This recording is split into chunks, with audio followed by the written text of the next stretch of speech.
নিৰিবিলি ৰাধা আৰম্ভণি খণ্ড। শেষৰ পৰা যি আৰম্ভ হয় তাৰ শেষ কেতিয়াও নহয়।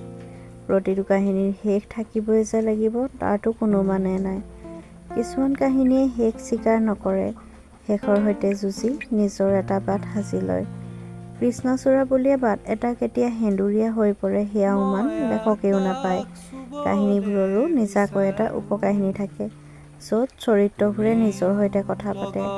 সমাপ্তি নামৰ দেৱাল ভাঙি য'ত গঢ়া যায় আৰম্ভণি নামৰ বাট।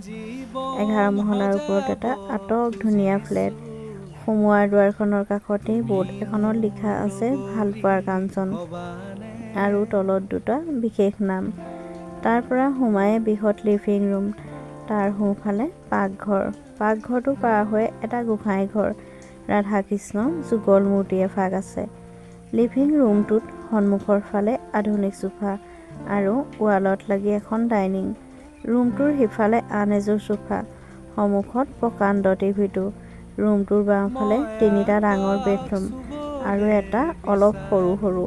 মাজত কৰিডৰ এটা। বেডৰুমৰ লগত সংলগ্ন হৈ আছে বেলকনি এটা।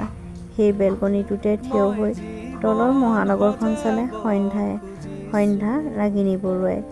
হাতত একাপ কফি, অলপ আগতে গা ধোৱাৰ বাবে ভিজি আছে চুলিখিনি। পুৱাৰ ব্যস্ত মহানগৰখন বহুদিনৰ মূৰত যেন দেখিছে তাই।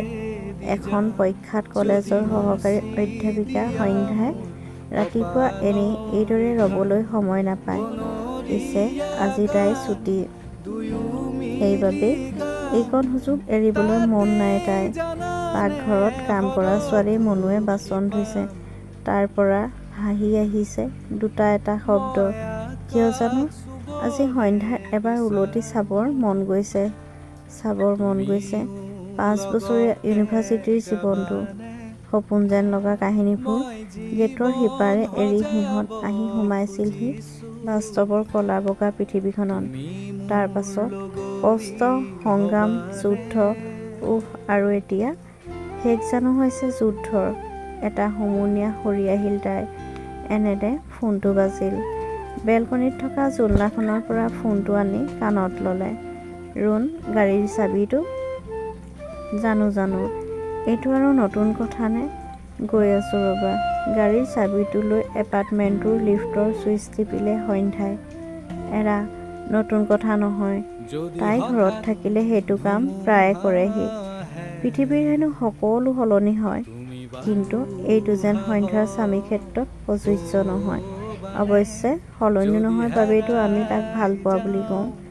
গাড়ীখনত ভেজা দি ৰৈ আছে সন্ধ্যাৰ মানুহজন, য'ত তাই সামৰে সমস্ত পৃথিৱী। তাই অনুৰণ, লেবাৰ ইন্সপেক্টৰ অনুৰণ হাজৰিকা। চকুত হাঁহি। চাবিটো আগবঢ়াই তাই ক'লে, সদায় কিয় পাহৰা কোৱাচোন? তোমাক চোৱাৰ বাহানা আকৌ। সন্ধ্যাক কঁকালত ধৰি আগুৱাই আনিলেহি। ধেত এইটো যাহ বুলি আঁতৰি আহিল সন্ধ্যা। বিয়াৰ 3 বছৰ হ'ল। এতিয়াও ক'ৰবাত সিহঁত মাজে মাজে ঘূৰি যায় আগৰ চঞ্চল সময়বোৰলৈ। অনুৰণক চাবিটো দি ওপৰলৈ আহিল সন্ধ্যা। বেডৰুমৰ ফোনটো বাজি আছিল অথনিৰে পৰা। সন্ধ্যাই কল বেক কৰিলে। লগে লগে সিফালৰ চিনাকি মাত। কি মানে? ক'ত মৰি থাক? ৰাতিপুৱা উঠিয়ে ৰোমাঞ্চত লাগি যাওঁ নি দুইটা? খিলখিল হাঁহি এটাই খেলি গ'ল সন্ধ্যাৰ মুখত। এইটো মাতৰ সন্মুখতেই যে সন্ধ্যাই পাহৰি পেলাইছে নিজৰ সকলো পৰিচয়। 20 বছৰীয়া ছোৱালীজনী হৈ পৰে তাই। কৃত্ৰিম ধমকি মাৰি ক'লে, চুপ, কিয় কৰিছিলি? বহুত মিছ কৰিছিলোঁ তোমাক জান। শব্দ কৰি হাঁহি উঠিল এইবাৰ তাই। ক'ৰবাত অনুৰণ আৰু তাইৰো যদি অলপ বয়সৰ প্ৰভাৱ পৰিছে। এই ল'ৰাটো এতিয়াও সেই ইউনিভাৰ্চিটিতে যেন পঢ়ি আছে। অভি, ছেটআপ চেঞ্জ নহ'লি আৰু ন? ফোনটোৰ সিপাৰে জোৰকৈ হাঁহি উঠিল অভিমন্যু শৰ্মা, মায়ানগৰী, মুম্বাই প্ৰতিষ্ঠিত অভিনেতা। সন্ধ্যা অনুৰণৰ বিশ্ববিদ্যালয়ৰ বন্ধু। সন্ধ্যাৰ অভি, তোৰ কুৰিয়াৰটো পাবগৈ এতিয়া। সেইটো ক'ব লৈছিলোঁ। অ'কে, আহিলে ক'ম বাৰু। এৰা, আজিৰ দিনটো বিশেষ এখন কিতাপৰ বাবে, বিশেষ এখন উপন্যাসৰ বাবে, এটা কাহিনীৰ বাবে। দিনটো কাৰো সৈতেই ভগাব নোৱাৰে তাই। সেয়েহে আজি ছুটি লৈছে। এয়া যে সময় উভতি চোৱাৰ, এয়া সময় ৰহস্যৰ উৰণি সহাৰ। ফোনটো কাটি কামত লাগিছিল সন্ধ্যা। অথনিৰে পৰা কামত লাগি থকা মনুক চাহ একাপ দিলে তাই। খাই থাকোঁতেই কলিং বেল বাজিল। বেলটোৰ লগত যেন সন্ধ্যাৰ বুকুখনো ধিপিংকৈ উঠিল। সন্ধ্যা গৈ দেখে অভিয়ে পঠিওৱা কুৰিয়াৰটো। তাই লৰালৰিকৈ খুলিলে। ওলাই পৰিছিল এখন উপন্যাস, লেখক স্বৰ্গীয় ময়ূৰ কৃষ্ণ বৰুৱা। বুকুত যেন কোনোবাই শিল এটাহে থৈ গৈছে। স্বৰ্গীয় শব্দটো হাতেৰে এবাৰ মোহাৰি দিলে তাই।